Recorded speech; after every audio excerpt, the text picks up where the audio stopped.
Nous sommes en 2016, n'est-ce pas? Et en 1916, nous avons vaincu le premier colonisateur qui s'était emparé du sol camerounais. Vous savez que la Première Guerre mondiale, qui a commencé en 14, n'est-ce pas, s'est achevée en 19. Mais ici, les Allemands n'ont pas pu tenir pendant 2 ans.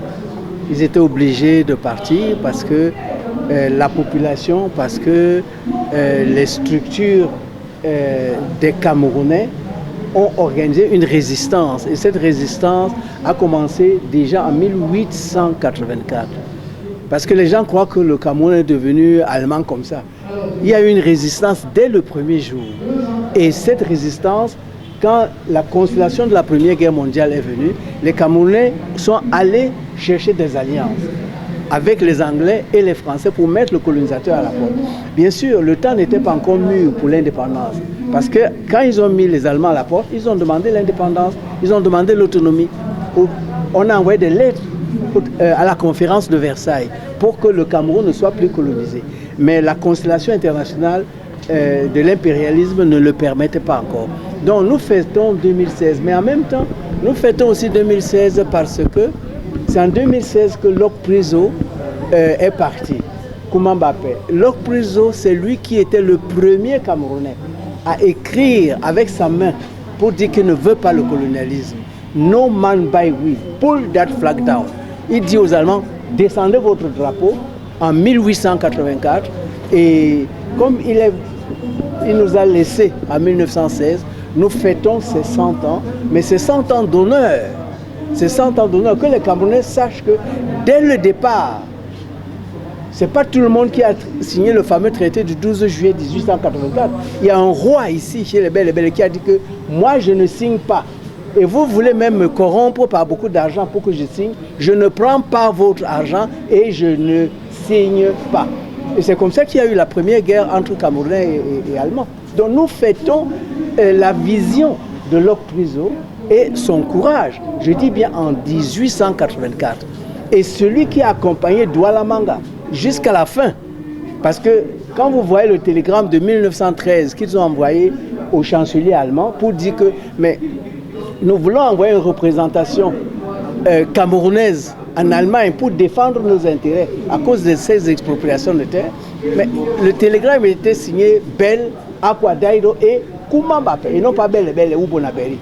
Donc, jusqu'en 1913, quelqu'un qui a régné pendant 70 ans et qui a dit que lui ne veut pas être soumis à l'impérialisme, à un autre pays, enfin à un pays occidental, il est mort en 1916, donc nous célébrons. Et vous avez vu tout à l'heure, on vous a montré le Tanguay, la proprincière de Lok Priso, que les Allemands ont pris ici le 22 décembre 1884. Quand il a dit non, votre drapeau là, enlevez-le. Quand il a dit, qu'est-ce qui s'est passé? L'armée allemande, la marine allemande est venue, ils ont bombardé tout Bonaberi et ils ont, avant de bombarder le palais de Lok Priso, ils sont entrés, le consul allemand qui s'appelle Max Buchner. Il est entré, il a vu le Tanguay et il est sorti avec ça. Il a dit, voici mon butin de guerre le plus précieux. Je vais l'amener à Munich. Et jusqu'aujourd'hui, il est à Munich. Et je demande au gouvernement allemand que pour une réconciliation avec le peuple camerounais, la moindre des choses, c'est que ce que le consul allemand, donc c'est-à-dire au nom du gouvernement allemand, a fait, et que ce Tanguay est à Munich jusqu'aujourd'hui, il faut qu'il rentre pour qu'il y ait réconciliation. Professeur, au sortir de ces assises, quel est votre vœu sur le plan de l'histoire du Cameroun? Mon vœu le plus profond, en tant que prince de Belle d'abord, c'est-à-dire gardien de notre tradition, gardien de notre héritage, et en tant que professeur d'université de rang magistral, je demande à tous les professeurs de retourner à la recherche pour savoir quel est l'héritage scientifique dans chaque matière, que ce soit en biologie, que ce soit en mathématiques, que ce soit en droit. Quel est l'héritage scientifique? L'héritage scientifique des peuples camerounais et africains pour enseigner cet héritage dans les universités, parce qu'on a fait comme si on n'avait pas d'héritage scientifique. Oh, c'est les pères de la science, ce sont les Noirs. Arrêtez, c'est comme arrête ces bêtises-là. Les pères de la science dans le monde entier, ce sont les Noirs.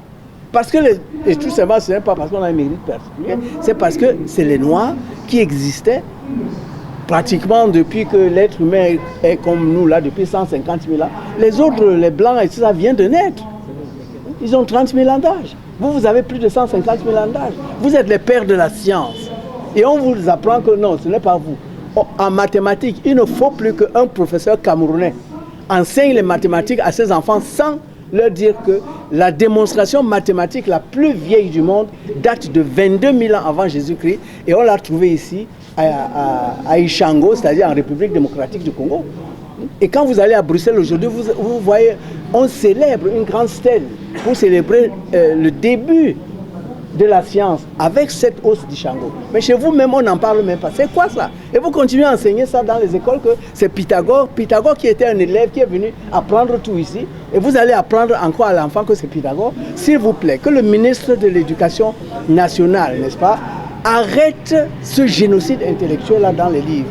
Je parle en tant que professeur d'université, de rang magistral. J'ai enseigné ici, j'ai enseigné à Berlin, j'ai enseigné en France. Il faut arrêter cette non-science qu'on donne comme science à nos enfants. Je vous remercie. Merci, monsieur.